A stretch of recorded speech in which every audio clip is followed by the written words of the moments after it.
I want to watch the news. Are you making headway at least? This is the news.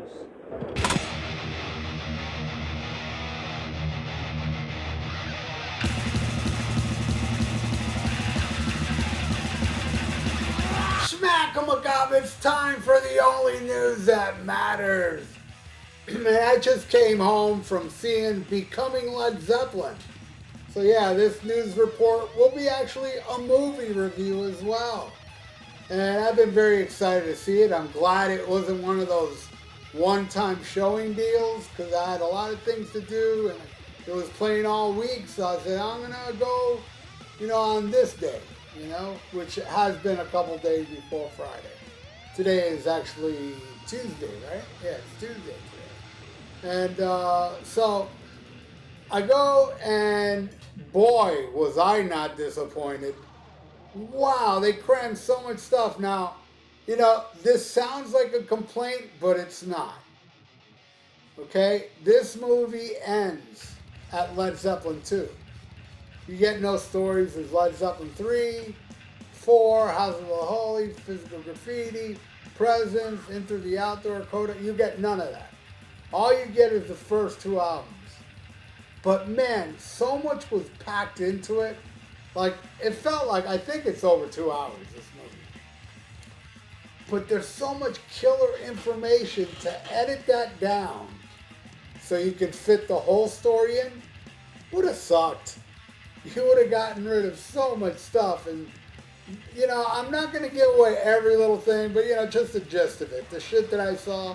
And, really, is there really spoilers in a Led Zeppelin movie? Come on, it's what you'd expect, but some interesting things I'll talk about is, how they all got into music and, then Jimmy became a session player and so did John Paul Jones and they even played together on songs like Goldfinger, that James Bond theme song.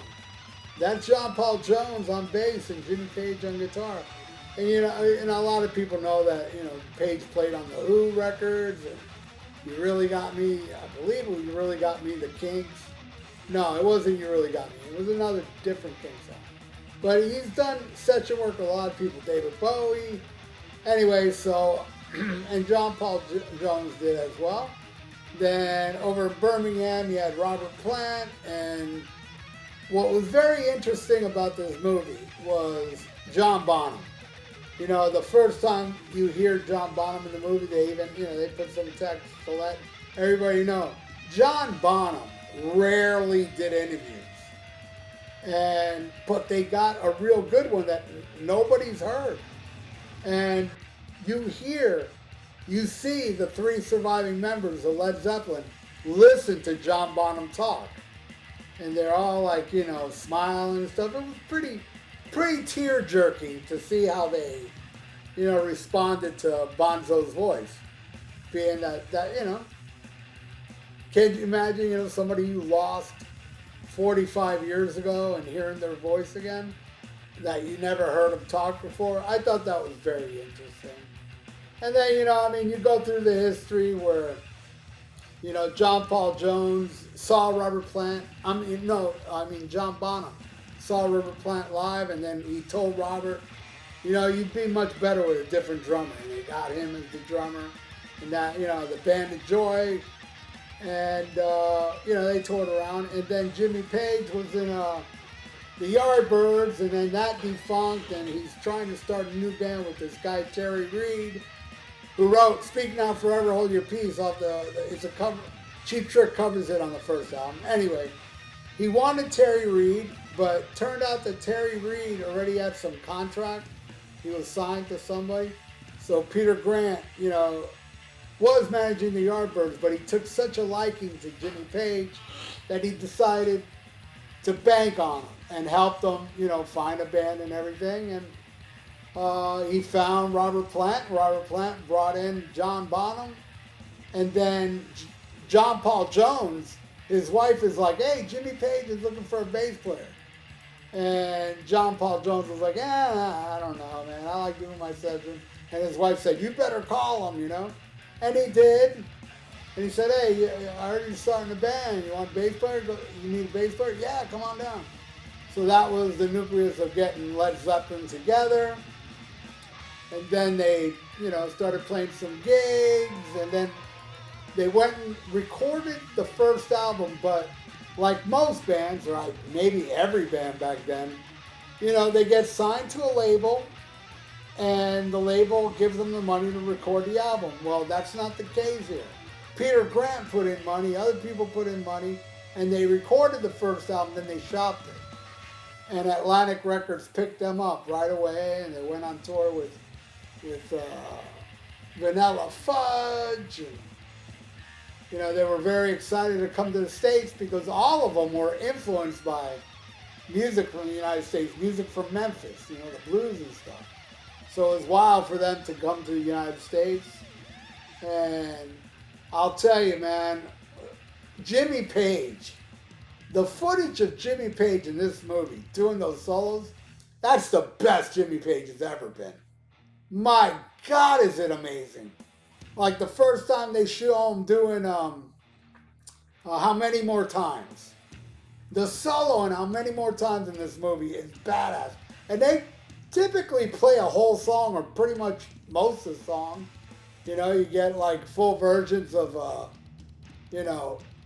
Communication Breakdown, which is so mind-blowing, This is 1979. And they show them playing and there's little kids in the audience covering their ears. And come on, what was heavy like that back then? All right, Jimi Hendrix about it. But it's still different than Hendrix in a different way. Heavy, but then they showed footage of Jimmy Page playing Black Mountainside, which is actually, they have footage of him playing it back then, but the footage was a little damaged. You see some blurry lines in it, but they put it in there anyway. And they put, I think, the whole song of him playing Black Countryside, which is awesome. It's amazing. And a lot of footage of them, playing shows and stuff. One show, the first festival, they played in England. They didn't even know it was filmed, and they show, the Jimmy Page is looking at it going, man, I've seen pictures of this show, but seeing moving images is mind-blowing, and a lot of other stuff they found. But yeah, they got, it did well, the first album did well, and then on the second album, they went back to tour in the United States, and they were making Led Zeppelin 2 in different studios while they're on tour. So that whole album was done in different studios and stuff. And, talking about what went on during that, and A Whole Lot of Love blew up, and, and they show footage of, them doing, it ends with them doing What Is and What Should Never Be, but they have also footage of Heartbreaker, and they show, footage of them playing, but they're not really playing the song. And I found it odd that they played Live and Love and Made, a song I absolutely love, but Zeppelin hates. And it was wild to see so much of that song used in the film. And yeah, man, and then just kept going on and on about the whole touring and recording the album, and then releasing the album, and it blowing up. Bring It On Home, they show some of that. They show all that, man. It was amazing. If you're a Led Zeppelin fan, you gotta see it. Only complaint I would say is like, hey, they should make like some, it won't happen, by the way, but it would be great if they were to do a series on, Netflix or something, like a 5-part series where it covers the whole Led Zeppelin story. But I'm not complaining. I thought this was great. And after all, the movie is called Becoming Led Zeppelin. It's not like the whole Led Zeppelin story. Which, when I walked out of the theater, I was like, wow, I didn't think it was going to end on the second album. But at the same time, I was like, fuck, no, man. There's so much part of this movie that should not be cut out. So I get it. I give it 2 thumbs up, man. I thought it was awesome. I'm going to buy it when it comes out on Blu-ray, 4K. I highly recommend it, but only if you're a Led Zeppelin fan. It's really, really well done. You know, the talking heads are just the 4 members of Led Zeppelin. Nobody else talks in the movie. There's no talking heads in the movie. Only Jimmy Page, Robert Plant, John Paul Jones, and enough audio of John Bonham talking that it's spread out through the whole movie. Great stuff, man. So there you go. That's what I think about the Led Zeppelin movie. Have you seen it? If you have, leave in the comments below what you feel about it. And thank you so much, everybody, for watching The Only News That Matters. Please subscribe to my channel if you haven't, and ring that little notification bell. I would totally appreciate that. And like the video. It's good for the YouTube algorithms. So stay frosty. Listen to Black Sabbath and Schmack 'em a gob. Farewell and adieu to you fair Spanish ladies. Farewell and adieu, you ladies of Spain.